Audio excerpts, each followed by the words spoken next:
Bonjour, c'est Jeannette Karuna pour les 5 minutes d'amour de votre journée A6A. Nous allons voir aujourd'hui chaque karma individuel a construit le karma collectif.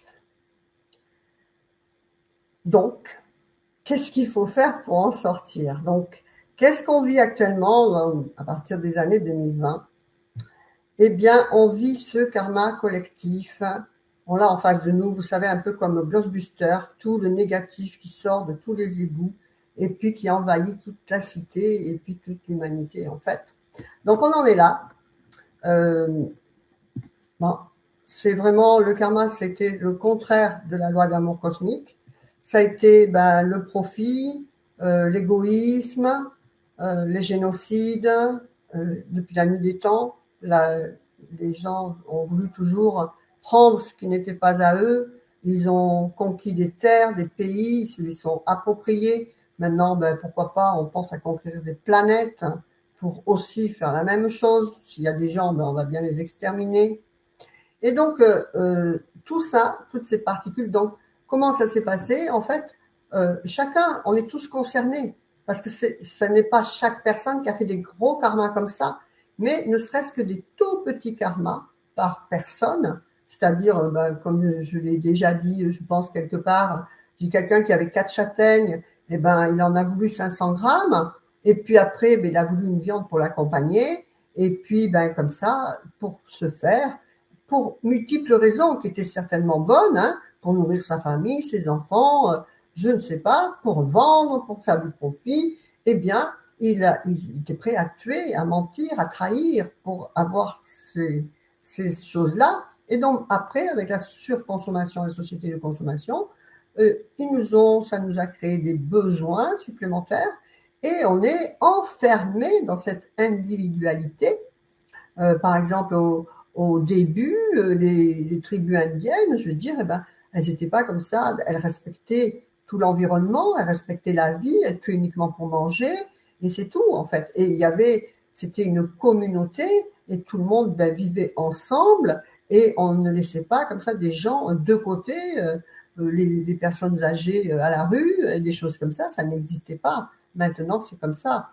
Et donc voilà, et après, c'est la course à la consommation, à ces besoins qui ont été créés et qui nous sont maintenant indispensables. Donc c'est le plus beau iPhone, la plus belle voiture. Après, est-ce que c'est notre faute? Pas spécialement. Pour aller travailler, maintenant il faut une voiture. Avant, il suffisait de marcher ou de prendre un cheval. Maintenant, non. Donc on a été obligé de faire ça.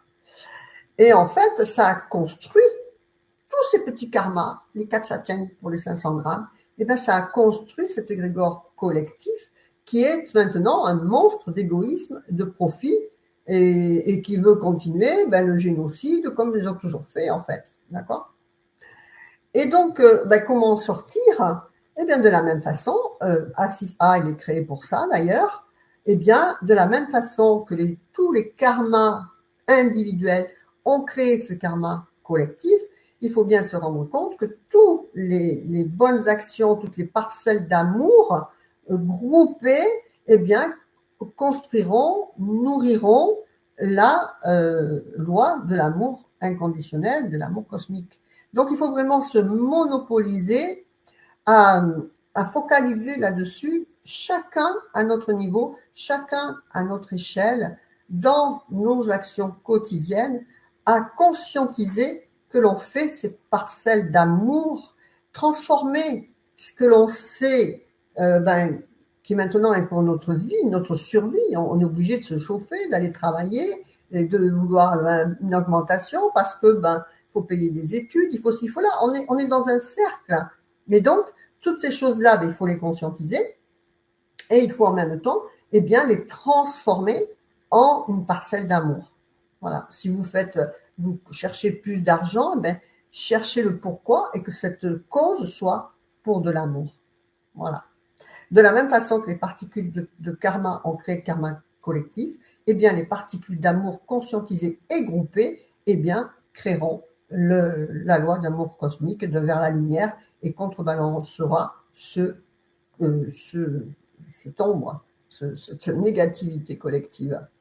Voilà, c'était les 5 minutes d'amour de votre journée. Faites vivre l'amour, la joie, le sourire et la lumière à l'intérieur de votre cœur et vous le reflèterez à l'extérieur pour vous-même et les autres. Et c'est comme cela que l'égrégore collectif de l'amour prendra force et gagnera. Je vous embrasse, namasté, à bientôt, que votre vie soit belle. Au revoir.